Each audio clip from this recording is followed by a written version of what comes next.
میرے نبی کے والد صاحب کا انتقال ہو گیا تھا جب نبی پیٹ میں ہی تھے، اپنی ماں کے پیٹ میں تھے، حضرت عبداللہ کا وصال ہو گیا۔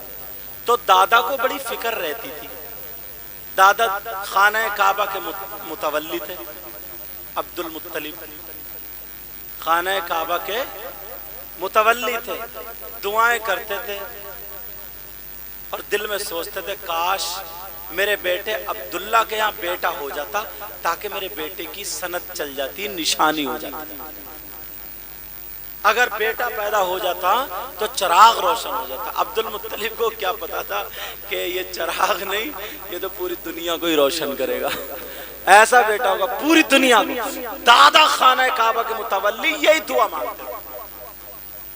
جس رات میں میرے نبی پیدا ہوئے، میرے نبی کی ماں کے پاس بڑی خوددار بہو تھی، بڑی خوددار۔ آج تو اگر ایک جوڑی کپڑے نہ ملے تو ناراض ہو کے بھاگ جاتی ہے اور کہتی ہے مجھے تو بہت تنگ رکھا جا رہا ہے، بہت پنچات کو اکٹھا کر لے گی۔ اتنے پیسے نہیں تھے کہ چراغ میں تیل ڈال لیتی اور چراغ روشن کر لیتی۔ اللہ، جس رات میں میرے نبی پیدا ہوئے، اب جب پیدا ہوئے تو فرماتی ہیں خرجا نورم منی، میرے نبی کی ماں کہتی ہیں مجھ سے ایک نور نکلا اور پورے گھر کو روشن کر دیا۔ میرے نبی جب پیدا ہوئے تو حضرت آمنہ نے فوراً کپڑا ڈھک دیا۔ اب اس کپڑے کے اندر سے نا روشنی چھن چھن کے نکل رہی تھی اور پورے کمرے کو روشن کی ہوئی۔ دادا کو خبر مل گئی، دادا جو تھے وہ خانہ کعبہ کے متولی تھے، وہی خدمت کر رہے تھے۔ دادا کو پتا چلا تمہارے بیٹے عبداللہ کے یہاں بیٹا ہوا، ارے دادا خوشی کو مارے اچھل۔ دادا کو خوشی ہوتی بھی زیادہ اور دادیوں کو پوتے کی اور زیادہ ہوتی، اور اگر پوتی ہو جائے دوسری یا تیسری تو دادی سے پوچھو کیا ہوا، ارے بولے کم بخت کی ماریوں نے گھر بھر رکھا ہے میرے بیٹے کا، گھر بھر دیا گھر، سمجھے، منہ بسا کے بولے گی پوتی ہوئی ہے، پوتی بیچارہ کہاں سے کمائے گا کھلائے گا۔ اور اگر پوتا ہو جائے نا پوتا تو لڈو بانٹ دو، منہ پھاڑ کے کہے گی پوتا ہوا ہے پوتا، یہ فرق ہو جاتا۔ لیکن دادا خوشی کے مارے اچھل گئے اور دوڑتے ہوئے آئے اور دروازے پہ کھڑے ہو گئے، بولے بیٹی بہو آمنہ۔ اب دادا کا لہجہ دیکھو، بولے بیٹی بہو آمنہ۔ تم بھی اپنی بہو سے ایسے ہی بولا کرو۔ نیری غلطی بہوؤں کی نہیں ہوتی، جو گھر میں لڑائی ہوتی ہے، بعض ساس بھی بڑھیا بھی زہر کی پڑیا ہے۔ صحیح بتا رہے ہوں، بہو اگر اچھا پہن لے تو گھر گھر گھر گھر کر رہی ہے، اچھا کھا لے تو گھر گھر گھر گھر، صحیح بتا رہے ہوں میں۔ اب آئے دروازے پہ آ کر کے کہا بیٹی بہو آمنہ۔ کہا جی ابا۔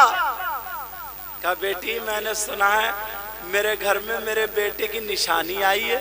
کہا جی ابا نشانی، بیٹا ہوا؟ کہاں پہ بیٹا ہوا؟ اچھا۔ کہا بیٹی بہو اجازت، کہا بیٹی بہو آمنہ اگر اجازت ہو تو میں اندر آ جاؤں؟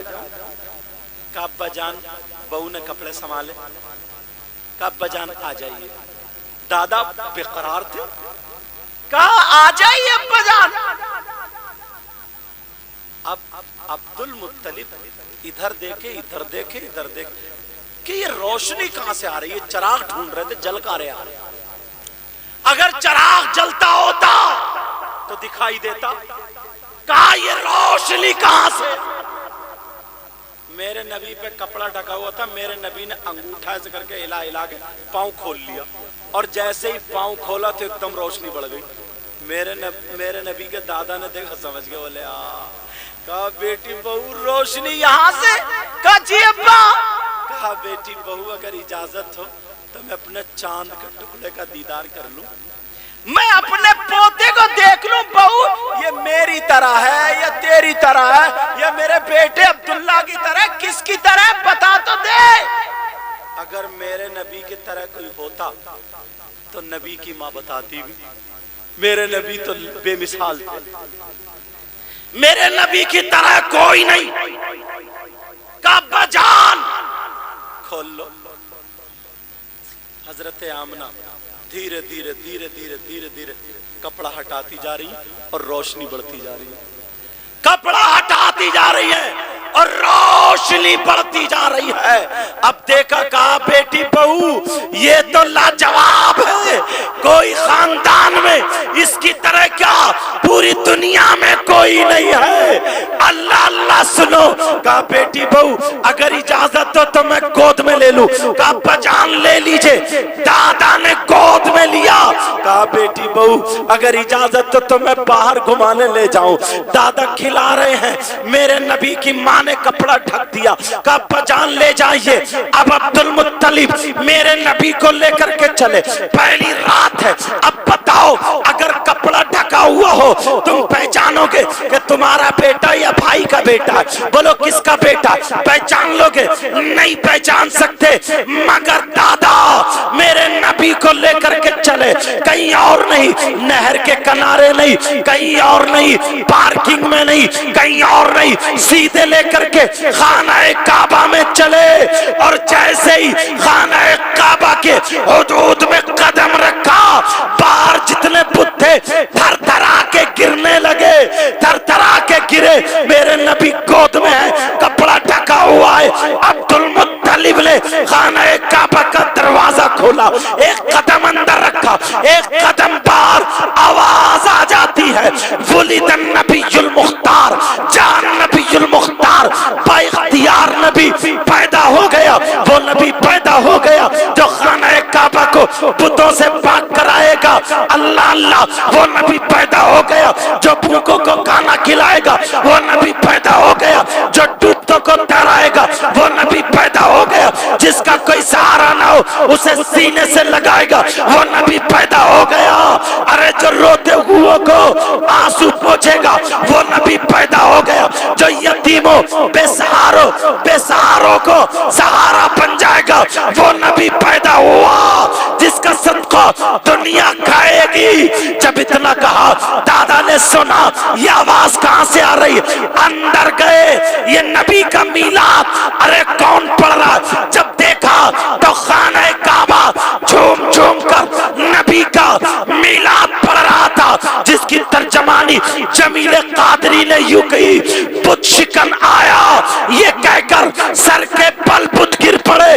جھوم کر کہتا تھا کعبہ الصلاۃ والسلام اے شہنشاہ مدینہ, الصلاۃ والسلام زینت عرش معلا, الصلاۃ والسلام. بے شک سبحان اللہ سبحان اللہ سبحان اللہ. اب دادا پہچانا کیسے نبی کو؟ خانہ کعبہ نے ڈھکا ہوا تھا.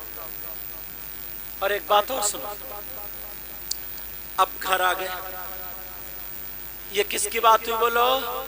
جو لوگ میلاد پہ فتوے لگاتے نا, یہ کہتے ہیں میلاد نہیں پڑھنا چاہیے, پڑھوانا چاہیے, یہ پروگرام نہیں کرنا چاہیے. تو ان سے کہو سب سے پہلے میلاد خانہ کعبہ نے پڑھا. نبی کی پیدائش کے بعد سب سے پہلے میلاد کس نے پڑھا بولو؟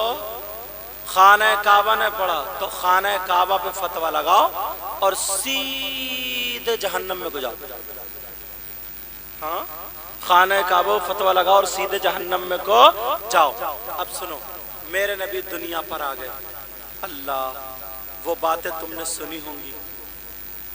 حضرت حلیمہ لینے کے لیے آئیں, اونٹنی کمزور تھی, طاقت آ گئی, بکریوں کے تھنوں میں دودھ آ گیا, ہر طرف ہریالی ہریالی, جدھر سے حلیمہ لے کے نکل جائیں خوشبو ہی خوشبو. یہ سب باتیں سنی, مگر اس سے ہٹ بچ کے تھوڑا بولوں گا. سنو, حضرت حلیمہ نے میرے نبی کو گود میں لیا.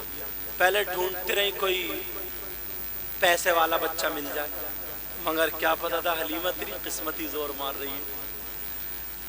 کوئی بچہ نہیں ملا, پھر میرے آقا کو لے لیا. اب حضرت حلیمہ میرے آقا کو لے کر کے چلی. تو اونٹنی, اب تو کسی کی اونٹنی ایسی چلی نہیں رہی تھی جیسے میرے نبی کی اونٹنی جس پہ نبی سوار تھے. حضرت حلیمہ کی اونٹنی خانہ کعبہ کی اس کی مکے کی جب سرحد پہ پہنچی, دل نے کہا حلیمہ تیرے پاس اتنی دولت بھی نہیں, روپیہ بھی نہیں، پیسہ بھی نہیں، پتہ نہیں پھر مکے آنا ہو یا نہ آنا ہو، تو پونجی کھٹی کر کے آئی ہے، خانہ کعبہ بھی تو ہے، جا تو رہی ہے، خانہ کعبہ کا طواف بھی کرتی جا۔ انہوں نے رخ ادھر کو کر لیا، میرے نبی گود میں لیٹے تھے، ڈھکے ہوئے تھے۔ اب حلیمہ جب خانہ کعبہ میں گئی تو لوگ طواف کر رہے تھے، جیسے ہی حلیمہ گئی، حلیمہ کی طرف کو خانہ کعبہ جھک گیا۔ بولو بولو، حلیمہ ادھر کو گئی، خانہ کعبہ ادھر کو جھکا، حلیمہ ادھر آئی تو ادھر، ادھر آئی تو ادھر، سب لوگ چکر میں پڑ گئے۔ پوری دنیا جھکتی ہے خانہ کعبہ کی طرف، مگر یہ خاتون، یہ عورت کون ہے کہ جس کی طرف خانہ کعبہ جھک رہا؟ حلیمہ نے ایک طرف نبی کو لٹالا اور ادھر گئی تو دیکھا جدھر نبی لیٹے تھے کعبہ ادھر ہی جھکا ہوا تھا، حلیمہ کی طرف نہیں۔ سمجھ گئی، گود میں لیا۔ سارے لوگ بولے، او خاتون کون ہو، کہاں سے آئی ہو؟ دنیا جھکتی ہے کعبے کی طرف، کعبہ تمہاری طرف جھکا ہوا، تم ضرور کوئی نہ کوئی ہو، بولو۔ حلیمہ بولی تمہیں کیا مطلب؟ کہا رہے ہم نے دیکھا کعبے کو جھکتا ہوا، دیکھو ابھی بھی جھکا ہوا۔ حلیمہ بولی یہ میرا مقام نہیں، میری گود میں کعبے کا کعبہ لیٹا ہوا ہے۔ تبھی تو بریلی کے امام بولے حاجیو آؤ، شہنشاہ کا روزہ دیکھو، کعبہ تو دیکھ چکے، کعبے کا کعبہ دیکھو۔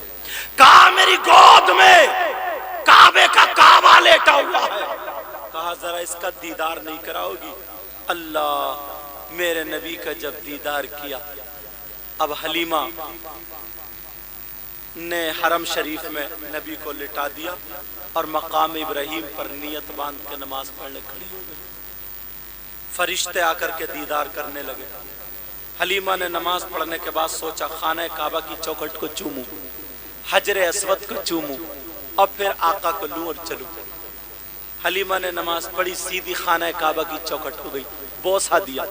چوکھٹ کو چومنے کے بعد حجر اسود جو خانہ کعبہ کی دیوار میں جنتی پتھر ہے وہ لگا ہوا، اس کو حجر اسود بولتے ہیں۔